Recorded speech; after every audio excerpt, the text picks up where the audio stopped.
Consider the graph of the polynomial. So they give you a polynomial and they give you a graph, and they also give you 1, 0. That is one of the what we call the roots or the x-intercept. So therefore I know that x is going to be equal to 1. That's a root or an x-intercept. A. State the degree of the polynomial. So if you notice, this is 1, 2, 3, 4th, or the largest degree is to the 4th power. So the degree of the polynomial is to the 4th degree.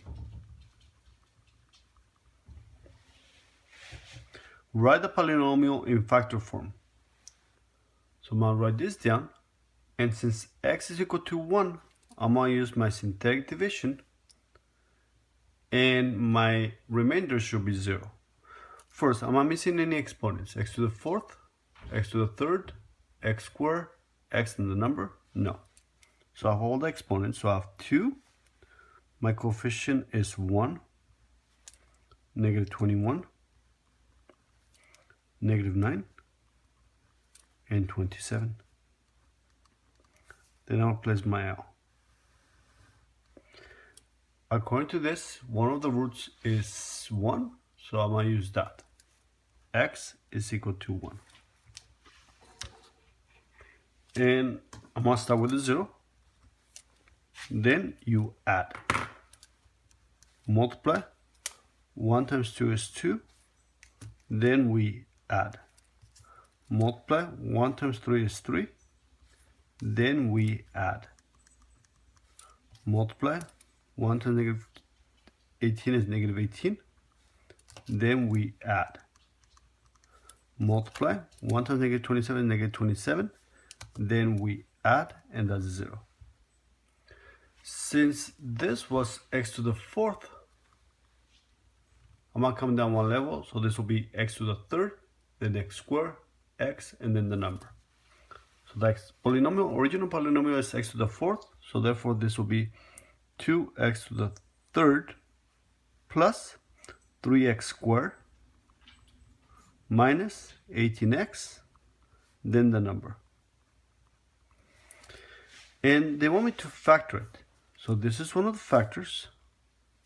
The factor is, since this is x plus 1, when I rewrite it as a factor, it will be x minus 1. Because once you solve it, you end up with 1. And we'll be doing that on letter C. But first I need to factor. Since there are 4 terms, I'm going to factor this by grouping. So what can I factor out of the first one? I can factor out a x squared. Let me continue down here. And what's left behind? X squared times what is 2x to the 3rd will be 2x. X squared times what is positive 3x squared will be plus 3. What can I factor out of the second 2? Biggest number will be 9, but since this is a negative, I want to factor a negative 9. What's left behind? Negative 9 times 2x is negative 18x. Negative 9 times a positive 3 will be negative 27. This is by grouping. So I'm going to group my x squared and my negative 9 in 1. And the 2x plus 3 will be written only once. Let's not forget your x plus 1. That came from the root that was given to us.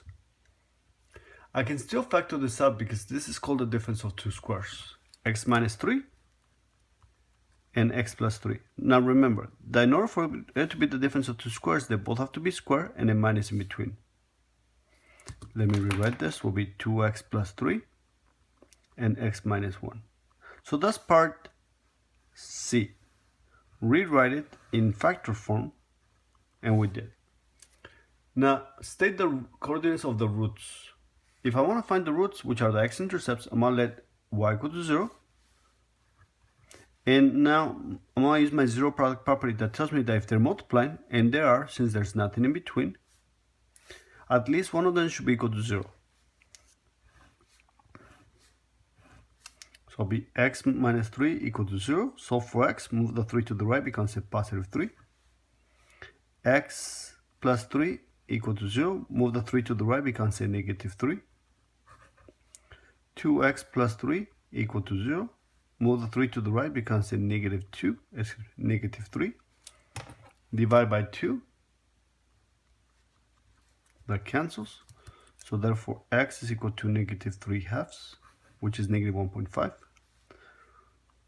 Move the x minus 1 equal to 0. Move the 1 to the right equal to 1, which is the one that was given to us. And that's where it crosses the x-axis. And if you notice on the graph, this will be negative 3.